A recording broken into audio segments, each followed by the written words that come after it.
Hi, good afternoon, my dear student. Yes, yesterday we have discussed the most important theorems of the subgroup. Already you know that subgroup, group, example and set. So those are the very important. So another one is most important concept and theorems are there. It is the theorem number 2 or 3 is there and consider star. So in this theorem, statement says that if any two subgroup intersection is also subgroup. If any two subgroup is intersection means common value. When you are consider two best teams, for example, nowadays IPL is there. So they are selecting the people. It's a common people. They are a unique icon. So like that, when you are selection for your college team, when both the matches you are playing volleyball and cricket or football. So in one person they are playing. He has the common person. So like that, another one is that consider two subgroup. Let us take H1 and H2 proofs.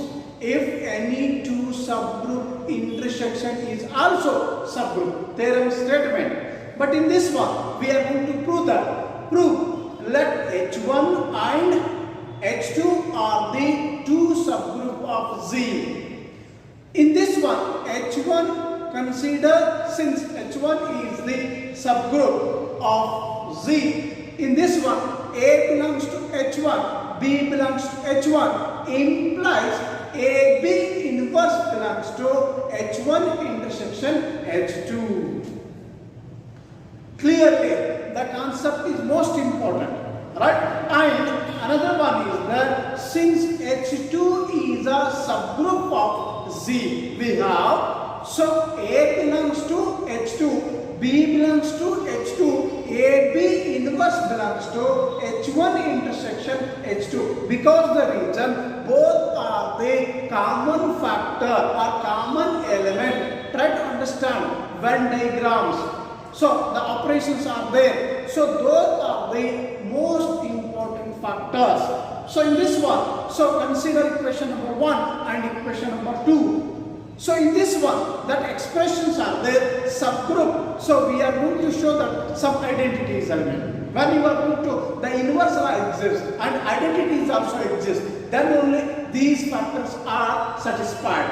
Let us discuss the theorem, how it express for the values one by one. So let us go to define. So already I told to you, the intersection of two subgroup is also subgroup. Intersections of two subgroup is also subgroup. So proof is that let H1 and H2 be a two subgroup of Z.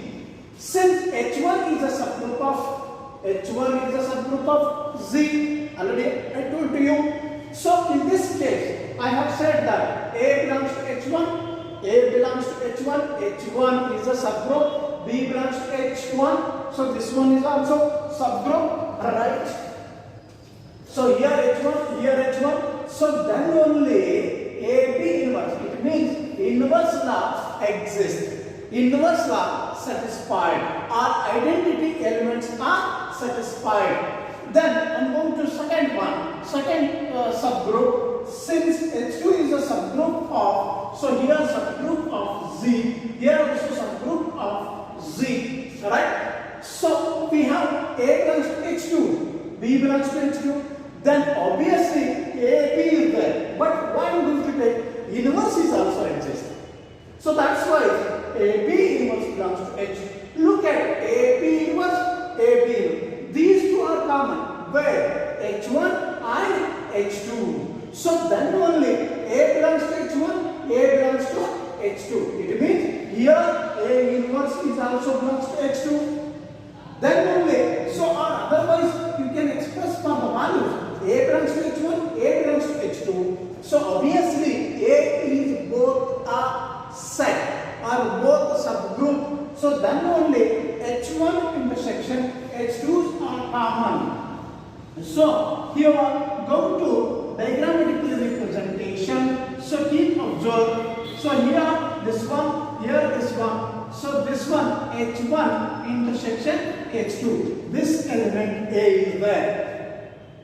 So Venn diagram, this is U, this is the set H1, here H2 is there, right? So this one H1, the subgroup, here H2, subgroup. In this subgroup, so A belongs to H1, A is also belongs to H1, A belongs to H2, then the common factor H1 intersection H2 is also this is it is a Venn diagram. So then only look at this. So B belongs to H1, B belongs to H2.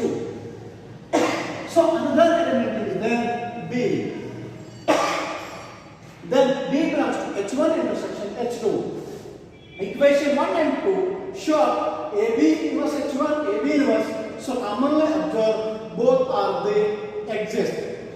If H1 and H2 are the intersections of subgroup of Z, hence a very clear theorem. Please try to understand this diagram. It is a clear picture. When you can consider these two are most important. Lot of times they are asking 5 marks question.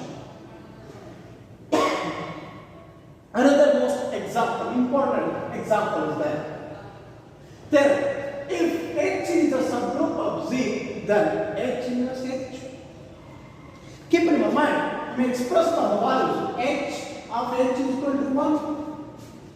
So take that side H, 1 by H. Take that side H, reciprocal. What they are asking question? They are asking question like that. Since H is a subgroup of Z, then for all A belongs to H, of course, some element, one the element is there, and consider only one element. A belongs to H, A inverse belongs to H, A inverse belongs to H, inverse of inverse, it is called A. So belongs to H, it's a properties in the matrix, in the property of operation, in the property of binary operation. So this one, A, right? What about this one? A belongs to H inverse. So H, this one, because A belongs to H, A means H, so inverse. Since H is a subgroup of, it must contain, there is inverse each of the element. So I have already told to you, every element maximum it satisfies the inverse. So H inverse is subset of H. Look at this equation 1 and 2. These two are comparing. So H inverse of H is satisfied. So here the simple condition, you can take A and it belongs to H, belongs to H1 and H2. These two are satisfied, and how to carry the theorems are very important. Subset and both subset which is having one beautiful inverse law exists. So that's why try to understand what we are going to conditions are there. Very simple things. Please read properly, try to understand. I will continue another two theorems in the next video. Thank you so much.